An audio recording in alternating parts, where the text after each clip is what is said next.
Good morning, everybody, and welcome to the Toon review for this morning's live Newcastle United news. My name's Paul. Thank you so much for tuning in to the show today. If you do enjoy it, give it a thumbs up as usual, guys, and please do subscribe if you're new to the channel and you like what you see. It is free to do so, and make sure you hit that notification bell so you never miss an upload or a live show.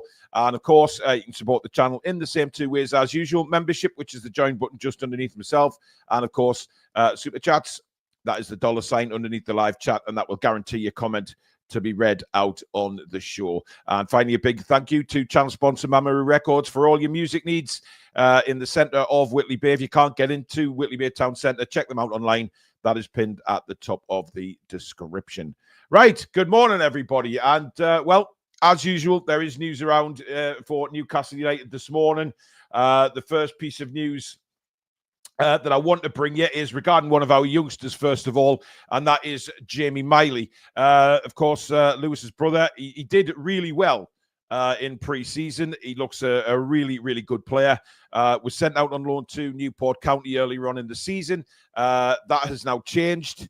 He has been brought back, and that was initially with a view to loaning him, to selling him, actually. Now, it looks like he's heading to Hartlepool. This is, obviously Hartlepool in the National League. The problem is at Newport, he was struggling. He got injured and he was limited to just 3 League Two start appearances and was recalled earlier this month, of course. He's played for Newcastle under 21 since returning back. 4-2 defeated Southampton, but was left out of the squad for the match against Gateshead and Everton last night. Now, Hartlepool, this is with a view to a permanent deal. So, Jamie Miley looks like he's heading out the door for good. And, you may agree or disagree with that. Newcastle obviously feel that maybe he's not going to get to the level certainly that his brother is at right now. Lewis is performing brilliantly. It was always said that maybe Jamie Miley was, just as good as Lewis. But unfortunately, it just hasn't worked out for him. And again, we need to be very, very cutthroat with these decisions, guys. It's as simple as that. Football is a business where sometimes it is hard. It's especially for kids coming through. They're finding their opportunities very thin. You have to be an exceptional talent. And when Newcastle United are heading right now, we need that exceptional talent. We need everybody coming through to be at a level that will compete, certainly in European games and the Premier League and stuff like that. And if the players are thought of to be not at that level, such as Jamie Miley, etc., then I can understand why Newcastle United make these decisions. It's not easy. It's very, very tough. But at the same time, I think it's the right move. Now, what under-21 coach Dermot O'Carroll said about Jamie Miley, said he's been brilliant around the group. He's a really good boy. Obviously gets on really well with the lads. A talented footballer, like everything, just wants to find a home and get a run of games and get a little bit of confidence in the right team around him. So whether that's here for the second half of the season or out again or wherever he goes. But he's someone that we believe he's got talent and we'd like to push him on and see where he goes next. So very, very complimentary about Jamie Miley. And let's be fair, it is going to be very tough for kids coming through academies now at these top elite clubs. You have to be an exceptional talent. And you know what? That's fair enough. But as long as what I don't want to see is these players just push down down to lower league clubs and then fizzle out. I genuinely don't think Jamie Miley's going to be that kind of player. I think he's got enough talent, and I think Hartlepool will be getting a very, very good player moving forward. So I really do genuinely believe that he could do it, and hopefully he has a successful spell down there at Hartlepool. So we wish him very, very well. Yvonne says, not everyone hits the heights we'd like them to, but he's still in the game. Yeah, and I think for Jamie Miley, it's playing football, isn't it? It's playing football on a regular basis, being around first team action, which I think, once he gets to a certain age, that's what you want to push for. You don't want to be stuck in the under-21s or reserves or whatever it may be these days. You want to be on the pitch playing first team football, competitive nature, whatever league it's in. And, if he goes down to the National League and he really performs, then best of luck to him as far as I'm concerned. Ruffian Pernician says, Man United have links to several National League to loan and develop academy players. Absolutely. Trull says, when it comes to Longstaff, I wished he would be class, but he is not and hasn't developed like I hoped. There is news about Sean Longstaff kicking around this morning, and it states that there is several Premier League sides interested in Sean Longstaff. Now, I'm certainly not sitting here saying that Sean Longstaff is leaving Newcastle United in the winter transfer window. In fact, it's far from it. I don't believe that will happen right now as it stands. We've got less than 7 days left. I don't believe that Sean Longstaff will leave the club this month. But I can only tell you what I'm going through on a morning, preparing for this show, going through all the news. And Longstaff is wanted or possibly wanted by several Premier League clubs. I've always linked, I don't know why, but I've always thought that Sean Longstaff would probably be a good addition to Everton. And to Everton's midfield. Now, David Moyes has said in the past that he's been a big fan of Sean Longstaff, and now he's back at Everton, that there may be something they could do on that level. But again, this would be another player out the door without bringing another player in. And I genuinely feel like, as I said yesterday morning show, that we're building up for the summer. We're building up for something special in the summer. And whether that happens or not, we'll just have to wait and see. But right now, as we speak, I think Longstaff would be a perfect addition for Everton. Kev says, Matty Longstaff, Jamie Sterry, and others came close, but just aren't good enough, which is fine. They can have good careers in the lower leagues. I think Sterry was at Poole and then to Doncaster. Yeah, look, there is certain players that have left Newcastle United as kids that haven't made the grade and gone on to have good careers. There was another one at Doncaster. I can't quite remember his name, who went there and did really, really well. So there is an opportunity for these players to go on and play. Just because you can't hit the Premier League heights, it doesn't mean you're not good enough to play in other leagues. And that's something that I think the players, certainly the clubs now, especially Newcastle United, the way they look after the players now, I think they're genuinely interested to push them on and keep going. And the career is not to fizzle out. Jopadoni says, I'm sure I was mates with Sterry's brother when I was young. LG says, it's always sad when siblings do better than others. Yeah, it is. It is. Claire says, Paul, did you see the ratings for Alfie Harrison last night? He was a star of the game, apparently. Do you know what, Claire? I did. And I've been sort of looking at the reports from the under-21s, and Alfie Harrison is suddenly starting to find his feet again. Now, I'm impressed with that because he hadn't really kicked on since his transfer from Manchester City. And he came with a lot of potential. He was training with the Man City first team on a regular basis and was expected to do really well.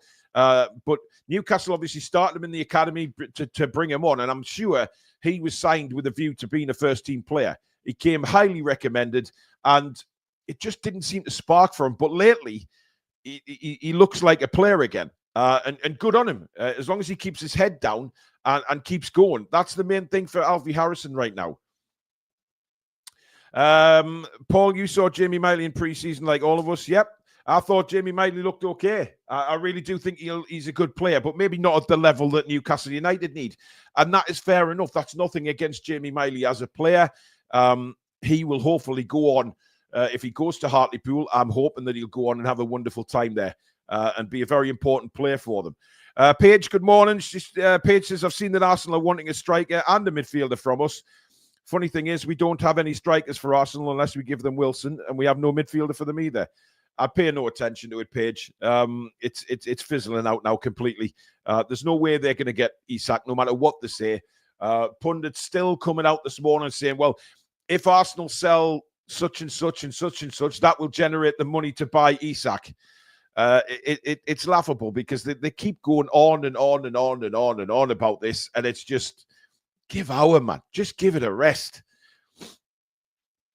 Joel says Arsenal will spend £65 million on a striker and hopefully put an end to talking about Isak.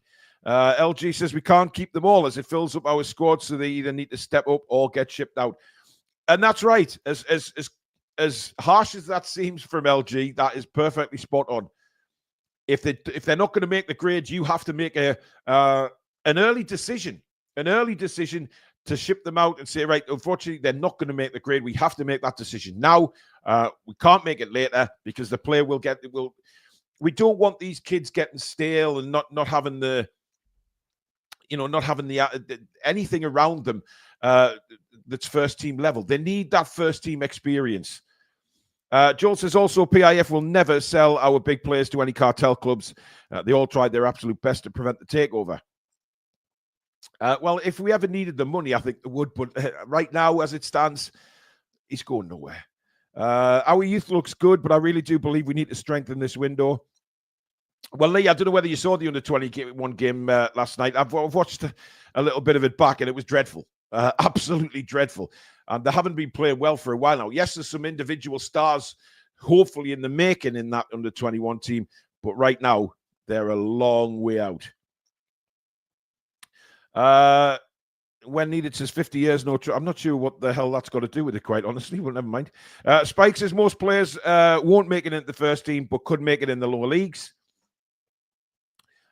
Troll says we are fifth and they think they can come and buy our stars. What morons they are. Yeah, it keeps going on. It doesn't matter what day of the week it is. It just keeps going and going and going and going. Graham Hedworth is a Forest fan and would love Isak. Trouble is he keeps scoring, which keeps adding zeros to the price tag. The thing is, Graham, I think everybody would have an Isak in their side without a shadow of a doubt. And the strange thing is, I think we Isak, I don't think he's hit top gear yet. And as strange as that may sound, I think there's going to be more to come from Isak. And that's what Eddie Howe was talking about when he was discussing how he makes him better. Can he make Isak better? And yes, he can. And I think there's more to come from him as well, which can only excite Newcastle United fans. But I do agree, Graham, every time he scores, there's a zero. And it's impossible for anybody to afford him right now. Now, one player that is really heavily linked this morning is Bournemouth centre-back Illia Zabarnyi. Now, Zabarnyi is 22-year-old. Just a brilliant player for Bournemouth. Now, this would be a summer transfer as well, guys. I need to put you out your misery straight away. Every report I've read on this, that Newcastle United are targeting him, is again a summer buy. Now, obviously, Newcastle disappointed. They missed out on Kusanov and Juma Bar. The Juma Bar one stung a little bit, as Alex was talking about last night. Of course, both ended up signing for Man City this month because, where Juma Bar's gone are also in the Man City umbrella, as they say. Now, obviously, we're linked with a lot of Bournemouth players. Semenyo certainly was one of the main ones that we were looking at. But this is possibly a replacement for Fabian Schar on that right-hand side. Again, for me, it's not crucial that we do anything with Zabarnyi in this winter window. And certainly, Bournemouth are not going to sell one of their star players when they are absolutely flying right now in the Premier League. But, without sounding disrespectful to Bournemouth, and I think I'm going to sound disrespectful anyway, but, I do apologise to Bournemouth fans.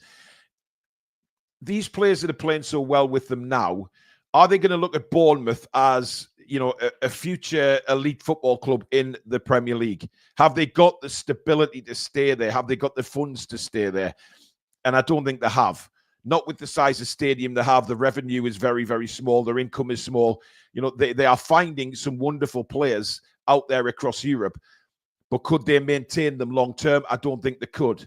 And I think if the likes of Newcastle come in for this guy in the summer and have a really good offer, then Bournemouth probably wouldn't be able to turn that down. Now, I'm not saying he's going to come cheap. Bournemouth are in every right to turn around and say what they really, really want. And I know that sounds a little bit like the Spice Girls there, ladies and gents, so I apologise. However, he wouldn't come cheap and will be tough to tempt away for Bournemouth if they continue to be impressive and get into Europe. Now, Europe for a big thing is a big thing for me. Now, the question everybody's asking is, can Bournemouth maintain this form?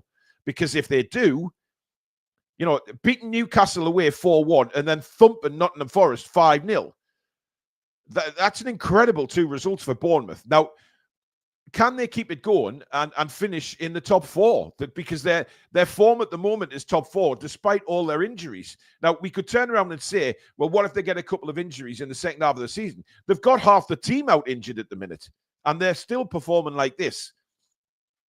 Areola's done an incredible job at Bournemouth. Incredible. Now, again, if anything happens at Tottenham, like Julie Jay's just said there, would Spurs be interested in taking Areola, and would he be interested in going to Spurs given the situation they're in? But Spurs are, and it's fact, a bigger club than Bournemouth. Don't pay any attention to the league system at the minute. The league tells you how well Bournemouth are doing and how dross Tottenham have been this season. However, Tottenham have a magnificent stadium. They've got a big support. They are just waiting to kick on, and they just need to find the right manager in order for them to kick on. And Areola is someone, for me, that when you watch Bournemouth play, the way he plays the game is just incredible. It really is incredible. The man, he's got them playing in such a nature that they just get the ball, they want to attack, but they play good football as well. And that is possibly something that Spurs are screaming out for right now. Absolutely screaming for. But look, this guy is a brilliant centre-back. And we have to talk about Fabian Schar now. And you know, are Newcastle United now actively looking to replace Fabian Schar in the starting lineup? Because I've heard and I've seen many conversations going on about Fabian Schar saying, is it just a loss of form or is age catching up on him? He's 34 now, Fabian Schar. And Newcastle will obviously, he turns 34 later on this year. But he is coming to the end of his career. Now, that's not to say that Newcastle United will not go and give him a contract for next season, because he'll still be part of the squad. And I think Fabian himself would realise that his game time would start to become limited the older he gets. Now, for me, I think it's a little bit of both. I think, this season he hasn't really looked a top draw player. He's made lots of mistakes this season. And, very unlike Fabian Schar. But you could turn around and say, is that genuinely just a loss of form, or is it age catching up to him, that he's not quick enough to respond to certain situations? Now, when Burn and Botman have started, we looked more secure. And I know and everybody will talk about the Wolves game. We weren't quite secure as normal there. And then, of course, Bournemouth, we capitulated. But previously to that, when Botman and Burn have played, they've looked really solid. And there hasn't been the mistakes normally, apart from Bournemouth, that we've seen creeping in from Fabian Schar on a regular basis. Now, people talk about that mistake against Southampton with 6 minutes to go when he ducked out the way of the ball. And I've heard a lot of people say, well, did he get a shout? That, for me, even if he did get a shout, he shouldn't pay any attention to that, because it could have been the Southampton player. And Fabian Schar at that time did not know who was behind him. So put your head on it and just clear it. Doesn't matter if you then turn around and see that there was nobody there. You've done your job by clearing the ball. Ducking out the way of that ball put us in deep trouble. Luckily for us, he was offside. But if it had Southampton scored and that goal was given, things could have been different. It could have been a real struggle for Newcastle United there at the end of the game. But luckily it wasn't.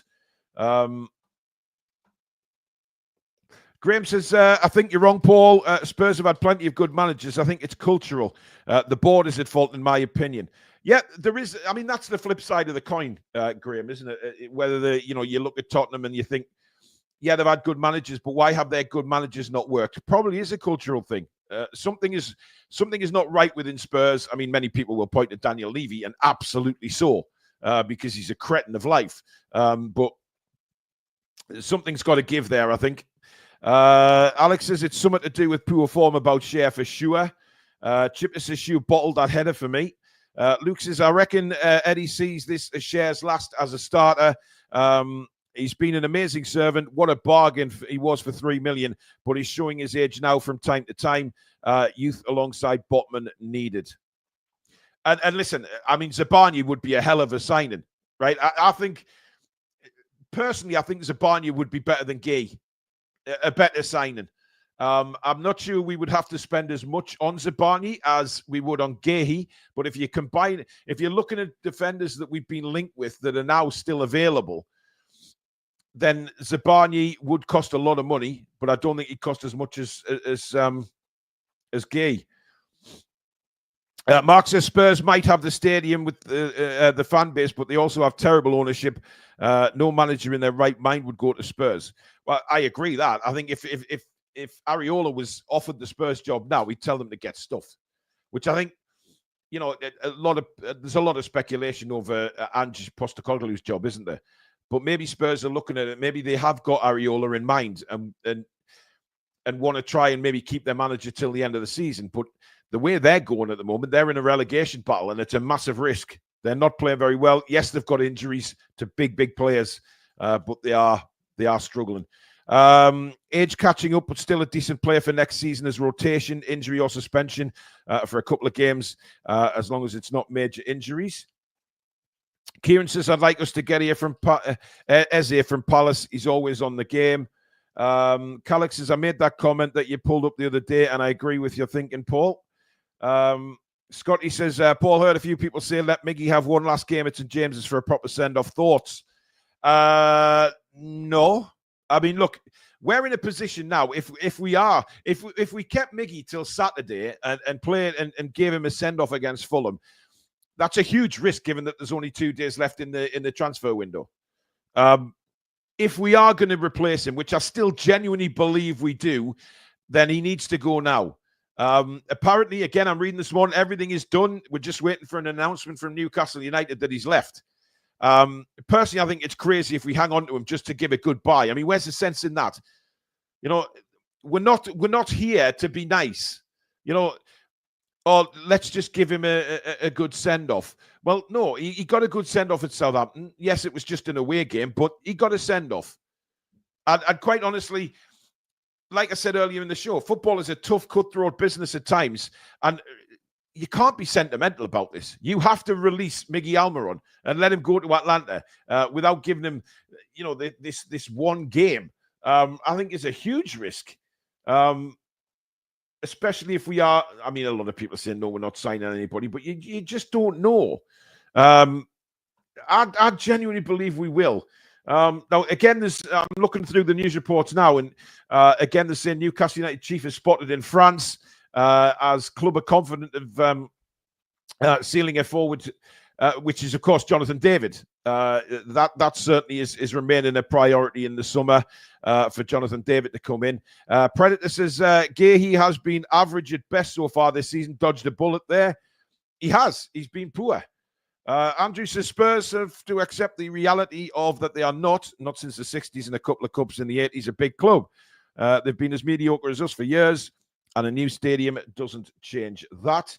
Super chat from Alexander Allard. Thanks, mate. I believe it's confidence, not so much of age. It's strange, though, if he's lost his confidence. Why would he lose his confidence, though? He's been playing really, really well. And normally when you're on the, you're playing well, then your confidence is grown. But I accept that, he's made a few mistakes this season, which might have dented his confidence. But then is that not up to the manager to manage that and, give him the opportunity to maybe come out of the limelight and stop making mistakes? Because it also gives the player a kick up the arse, but he can put an arm around him as well and, help him through that. James Morrison with a super chat says, if I'm NUFC, I go get Zabarnyi and Hyson. He's a good player as well, who also has a release clause in the summer, according to Romano. That's both sides sorted. Yeah, but we've got Butman. I don't think a left-sided centre-back is a necessity. I think Dan Burn will hang around for at least another season. So I'm not worried about that. Botman's fitness, there's still a question mark, of course, over that. But I'm not too convinced that Newcastle United target a left centre-back this summer.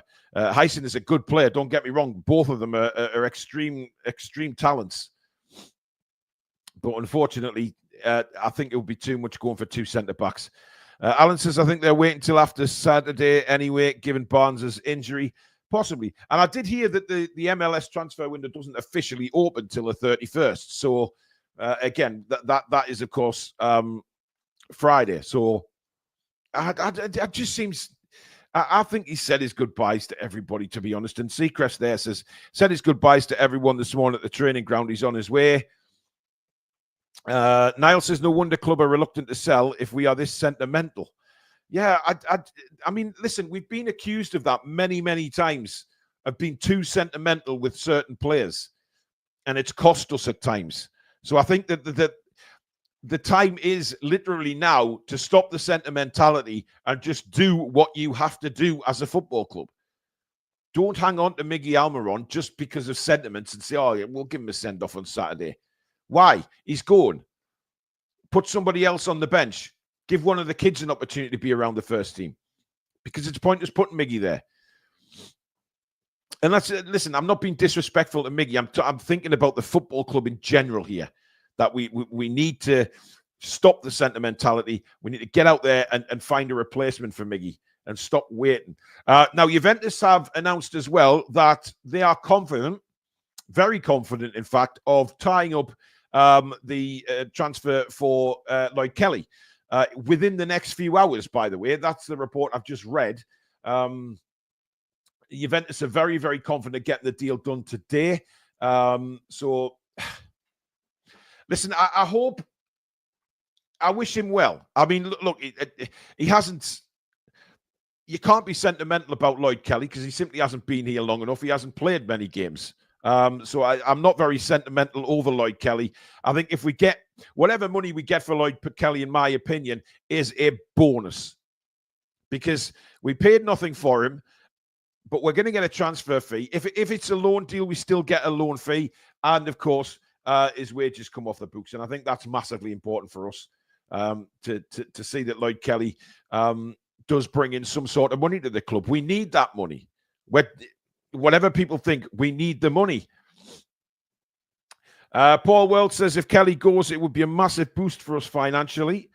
Andrew says, I filled up the tank last night. More than happy to drop Wilson, Lascelles, Target, Kelly and Zorba. The keeper off anywhere they want. Yeah, absolutely. You know, and again, they're just the names that we should be targeting to get rid of.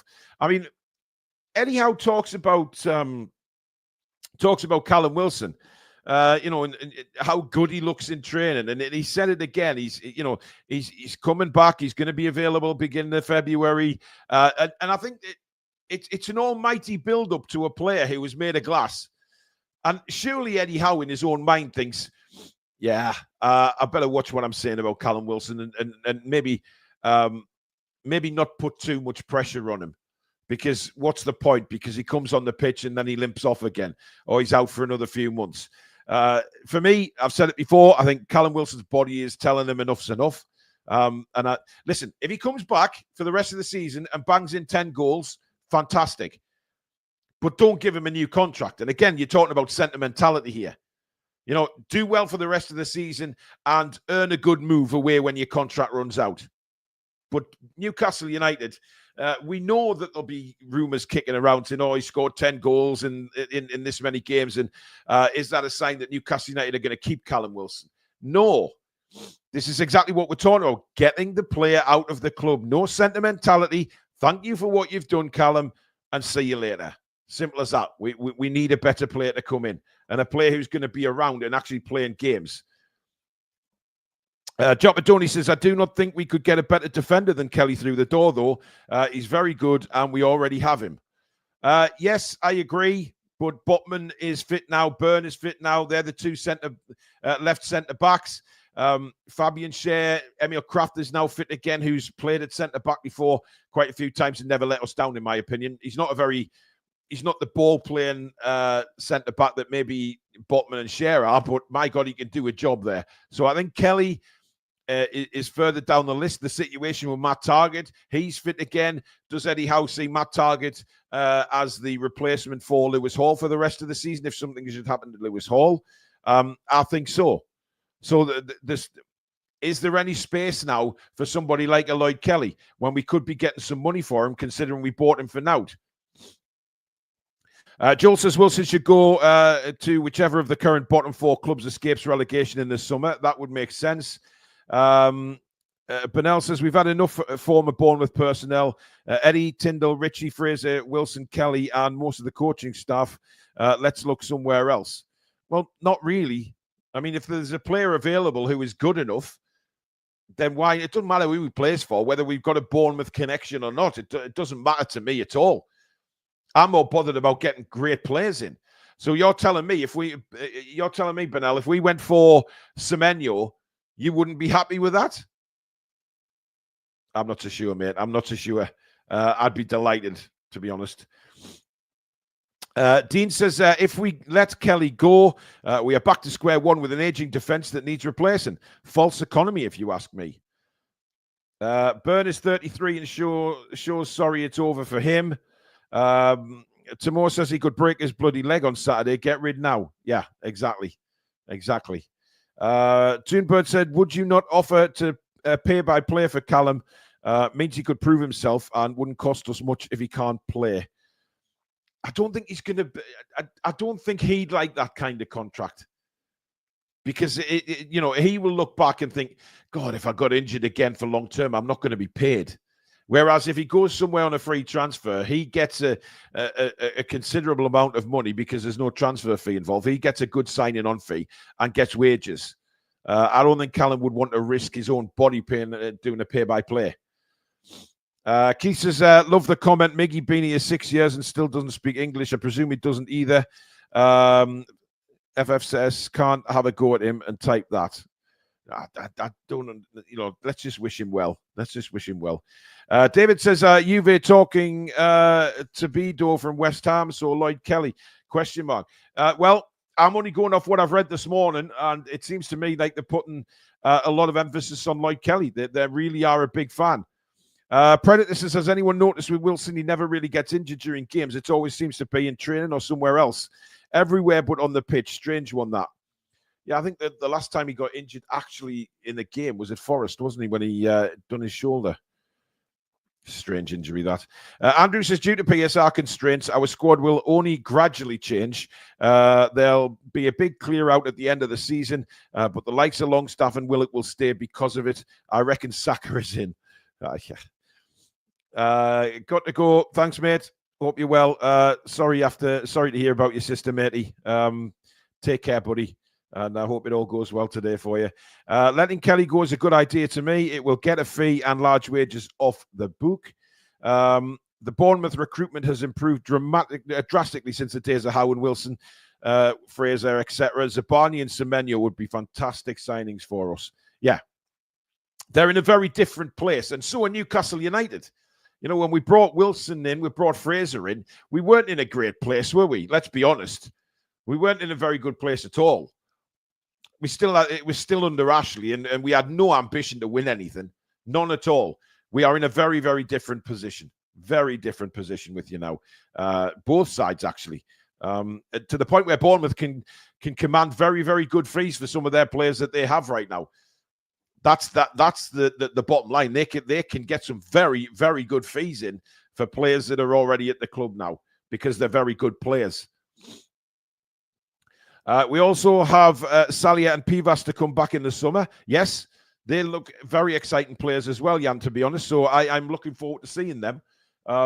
Again, we'll get a good judgment of what they're like in sort of pre-season tournaments and things like that. So that's definitely all to come. But it's positive. Chrissy says, I'm new to the channel. Thank you very much, Chrissy. Please do hit the subscribe button. And welcome to this fantastic community on the Toon Review.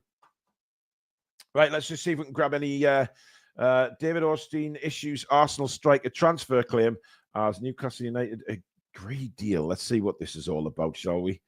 To be honest, Newcastle World are putting a lot of clickbait out there, because which is quite annoying, because I'll tell you why. I saw a report. Well, the headline read, Newcastle favourite, something along the lines of Newcastle favourite suffers hamstring injury blow. And I thought, oh my God, who is this time? And they were talking about Paul Dummett.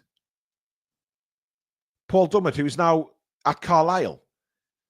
It didn't say former Newcastle United favourite. It said Newcastle United favourite suffers hamstring injury. And I'm thinking, oh my God, who is that? Why?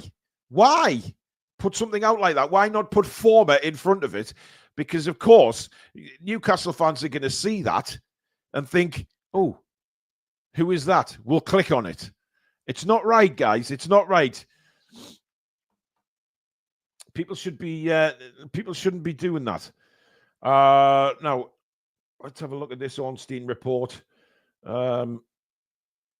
Yeah, just seeing Arsenal looking to Sesko as well. I don't see anything to say Newcastle have agreed with anybody, quite honestly. I'm not actually sure what that report's all about. But this is the thing. When I'm going through the reports, I have to be very careful with what I read here because some of it is just absolute tosh. And again, just desperately trying to get clicks because that one from Newcastle World that just said Newcastle favourite was annoying. Really annoying. Let's have a look. Newcastle, I mean, there's so much transfer bull rot out there at the minute, as you can expect. But the thing that is catching my eye the most is there is a lot of reports on Zabarnyi this morning, and there is a lot of ideas that Zabarnyi is certainly somebody that Newcastle United are interested in, and I'm pleased. I'm really pleased because Zabarnyi is a quality player. And whether he could come in and take over from Schar at that right centre back, I think would be an excellent sign, and I really do. But I mean, look, seeing ridiculous things like Almiron's sale is expected to boost Newcastle's PSR. Well, yes, that's just common sense. Getting nearly 10 million for Miggy for me is an incredible achievement. But anyway, Nathan's back with his lovely complimentary comments. Paul, that's technically clickbaiting about Dummett. Well, it is clickbaiting, which you know all about. Don't bite. I'm not going to bite you, Nathan, because you put some ridiculous comments in at times, matey, just to wind me up, and it's becoming a bit boring. David says Lloyd Kelly is Eddie's only Bournemouth signing, so rest have been links. Yeah, because a lot came from Bournemouth before Eddie was manager. Anyway, that is it for the show this morning, guys. I'm not going to drone on about crappy little things that I'm reading regarding some. I mean, I'm now saying that Liverpool could consider Ekiteke, our old mate Ekiteke, as a replacement instead of going for Alexander Isak. Make of that what you want, guys. Absolutely bonkers. But anyway, thank you very much for watching, guys. Please tune in at 8 o'clock tonight for the War Lasses show with Sam. She does it on her own at the moment. She's really, really proud of what she's doing with that show. So please give her your support. If you haven't seen it before, just tune in, give it, and listen to Sam talk about the Lasses team and match reviews and things like that. It is a brilliant show. And obviously, we want to promote the Newcastle United women's team as much as we can on this channel as well. If there is any big Newcastle United news to bring you, we will go live with it. But normally, we leave Tuesday night for Sam. But as I say, if there is any breaking Newcastle United news of real importance, then we will bring it to you. But in the meantime, guys, thank you very much. Thank you, mods. And have a really, really great day, guys. And we will see you very soon. Take care, folks. Come back and check out some green.